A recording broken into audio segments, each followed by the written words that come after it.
हुए तो खिलजी किसी आया था। घर में मिली पराजय के कारण वो चिल्लाया था। मेवाड़ दरार के कुछ सैनिक पिंजरे को तोड़ गए थे और मुगलियों की आंखों को लज्जत छोड़ गए थे। अरे गोरा बदल चचा भतीजे लाखों पर भारी थे, ये दखला के करता बुन के सचमुच तलवारी थे। बिना शीश के युद्ध लड़ा था, खता अमर कराए, जीत गई राजपूती और मुगलों के मुंह झुकाए। इधर नगाड़े बजे, इधर दिल्ली में मातम छाया और अहंकारी खिलजी खुद ही तुम्हें झल्लाया। अरे बोला सेना से जाओ, मस्टैंड और मत जाना, अपने बेहुदे चेहरे अब मुझको नहीं दिखाना। अरे दिल्ली जैसे बड़े दुर्ग की रक्षा ना कर पाई, चंद सैनिकों के हाथों घर में ही मुक्की खाई, वो आजाद परिंदे से उड़ा गए। तुम तलवार न खींच सके, वो राजा छुड़ा ली गई। तुम तलवार न खींच सके, वो राजा छुड़ा ले गए। उसने मुझे ललकारा है, मैं उसको ललकारूंगा। घर में घुसकर मारा है, मैं घर में घुसकर मारूंगा। अरे हाथी घोड़े सजवाओ, भाले बर्शी उठवा लो, सारे तलवारें तीर कटारी पर धारे तुम लगवा दो। कूच करो, चित्तौड़ दुर्ग की घेराबंदी कर दो। जो आंखें पद्मिनी को देखे वो आंखें अंधी कर दो। अरे बूढ़े बच्चे विधवाओं पर हम तो नहीं खाना, वीरों सिंह जीत सबको तो चुप कर तीर चलाना। दबे पांव चित्तौड़ चलो, तुम में नगना हो दुश्मन को, मैं गर्दन से दूर करूंगा रतन सिंह के तन को। तो खिलजी अपनी सेना लेकर पहुंचा उस माटी में, बल्लानी धरती के ऊपर मेवाड़ी घाटी में। एक मुश्त सेना का रोका जोर से चिल्लाया और कायरों के समूह को फरमान सुनाया। बोला सन्मुख दरवाजा तोड़ो, आगे घुस जाओ, मेवाड़ी मान पद्मनी को मेरे सन्मुख ले आओ। जज सैनिक बड़े सभी का से सामने को लाया, किला नेता सन्मुख उनको काल खड़ा दिखलाया। सैनिक बोले माफ करो, मंदिर नहीं जाएंगे, है विशाल दरवाजा, इसको तोड़ नहीं पाएंगे। अरे तोड़ पाए तो महाराज हम अपना कफन छिलेंगे, किले के अंदर सोए मेवाड़ी सिंह मिलेंगे और सोए शेर जगेंगे, तो फिर सब हीरो हिलेगी।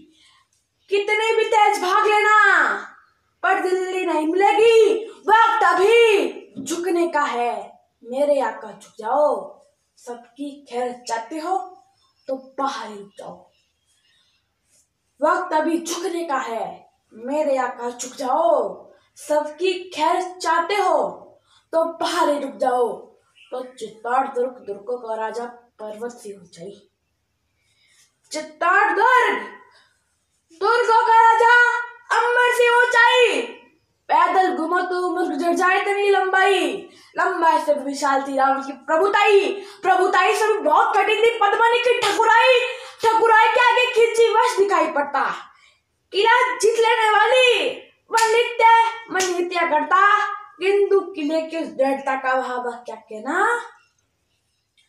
8 माह तक तो शांति रही मुगलिया सेना, 8 माह तक शांति रही मुगलिया सेना। दीवारें दूर की धनक रही थी दंगल के जंगल में, और दुष्ट दारू दुख पाते मेवाड़ी मंगल में। जिधर देखते थे केवल रेत दिखाई पड़ता, सन्मुख किले सन्मुख रणखेत दिखाई पड़ता। सुनो शस्त्रों फनकर का सम्मान किले के ऊपर, और एक लिंग महादेव वरदान किले के ऊपर। किलेश्वर था क्या कुशल कमान वही था, किला तक केवल किले का नाम नहीं था। किला था, केवल किले का नाम नहीं था। तो गुप्तचरों ने देखा और राणा रावल से बोले, पहले सांस संभाली और फिर धीरे से मुंह खोले। बोले हुक्म, किले के बाहर काले गंछाए, खिलजी के काले सियार द्वार तक चलाए। खिलजी की साधी सेना है थोड़ी दूर किले से। उस रोज एक खबरदार सिंह के उतरे नहीं गले से थे मान बलवान के दिल में खलबली मची थी। उस दिन रावल को सचमुच गोरा की कमी खली थी। ऐसा नहीं सूरज चमकना न छोड़ गए थे, ऐसा नहीं वो लड़मने का सपना तोड़ गए थे, ऐसा नहीं कि शेरमान में छुप कर बैठ गए थे, ऐसा नहीं मृत्यु के भय से छुप कर बैठ गए थे, ऐसा नहीं मुगल सेना का पैरा सख्त हुआ था, ऐसा नहीं ठकुराई का रक्त ठंडा हुआ था, ऐसा नहीं कि राजपूताने में रणवीर नहीं थे, ऐसा नहीं कि रावल की तरकश में तीर नहीं थे, ऐसा नहीं कि उनकी तलवार पर धार नहीं थी, ऐसा नहीं कि मेवाड़ी मिट्टी खुददार नहीं थी, ऐसा नहीं कि मेवाड़ी मिट्टी खुददार नहीं थी। तर्क देता हूं, केवल एक ही भय था जो उनको रोक रहा था, केवल एक ही भय था जो उनको रोक रहा था। मान्यता करे थे भय का ये डर टोक रहा था। पर्वत और युद्ध के किस्से और वैश्या का मुख, ये तीनों समुचित दूरी से ये देता सुंदर सुख। कथा युद्ध की सुनने में रमणीक लगा करती है, मगर समर्थन में संगीत की दहाड़ बहा करती है। बच्चे नातो तेम भव्य विधवा हो जाती है, तभी युद्ध की असली स्रोत मित्र नजर आती है। तो यही सोचते थे रावल की लड़ाई होगी तो हर जगह बड़ाई होगी, और बड़ाई की कीमत सचमुच योद्धाई होगी। खिलजी की सेना में जितने भी लड़ने वाले, उनमें से ज्यादातर भारत के रहने वाले, और भारत के रहने वाले से हरगिज नहीं लड़ेंगे। जब तक युद्ध टले टालेंगे तब पश्चात लड़ेंगे, जब तक युद्ध टले टालेंगे तब पश्चात लड़ेंगे। तो सभा बुलवाई गए, सारे मंत्री बुलवाए गए, सच्चे महारथी योद्धा भी दरबार में आए।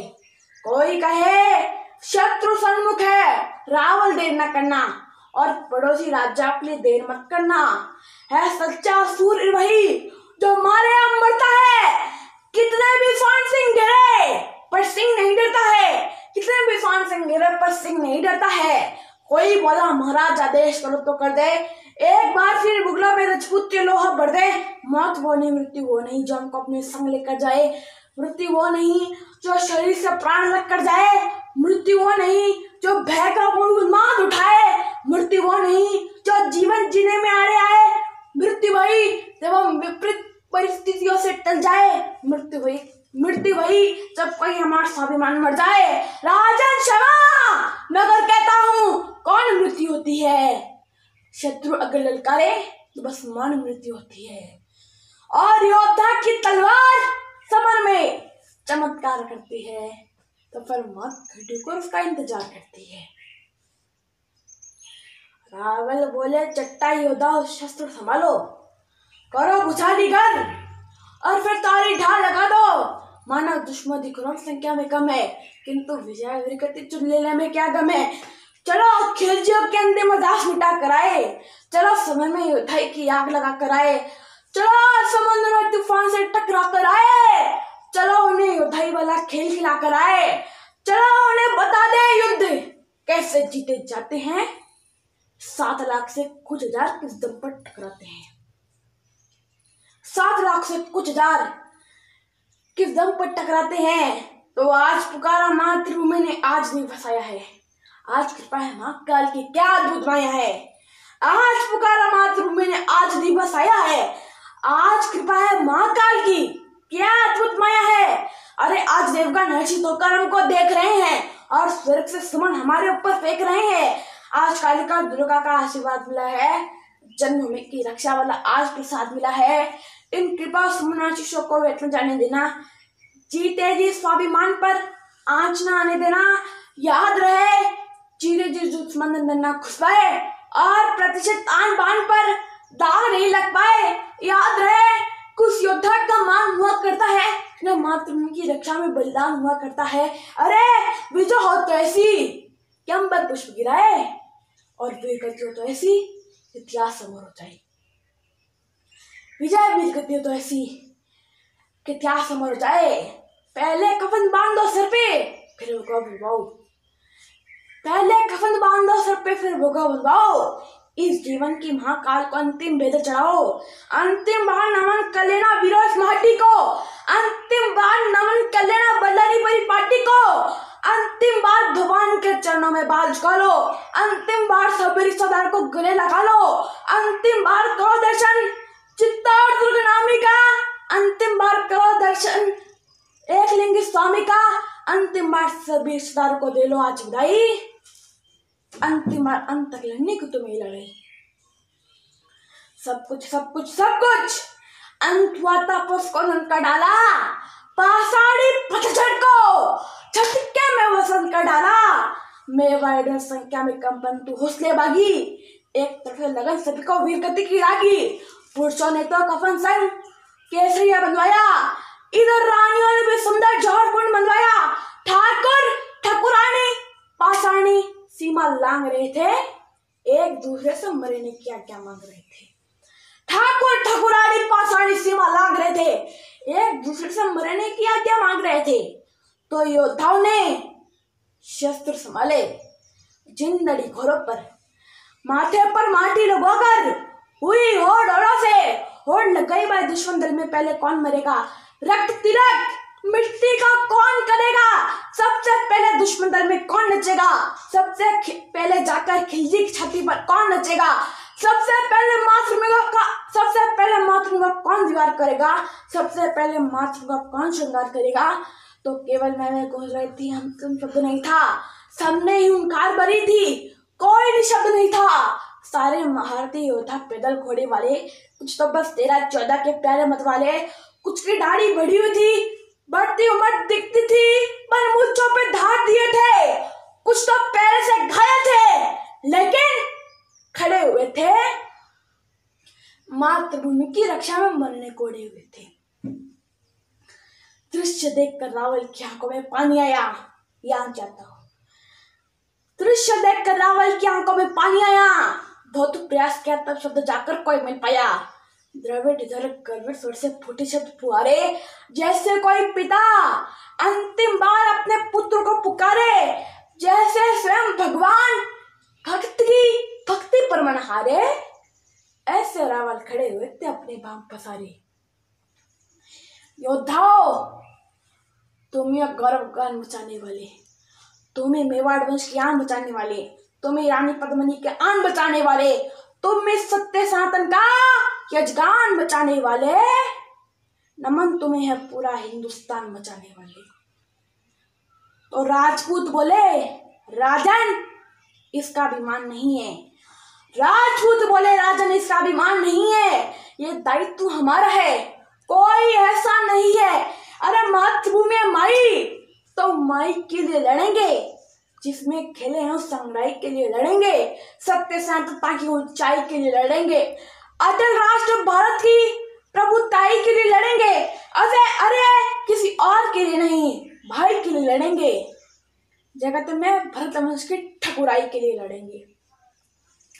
कल का सूरज चढ़ते ही आरंभ कीजिए राजन, एक की शपथ, युद्ध प्रारंभ कीजिए राजन।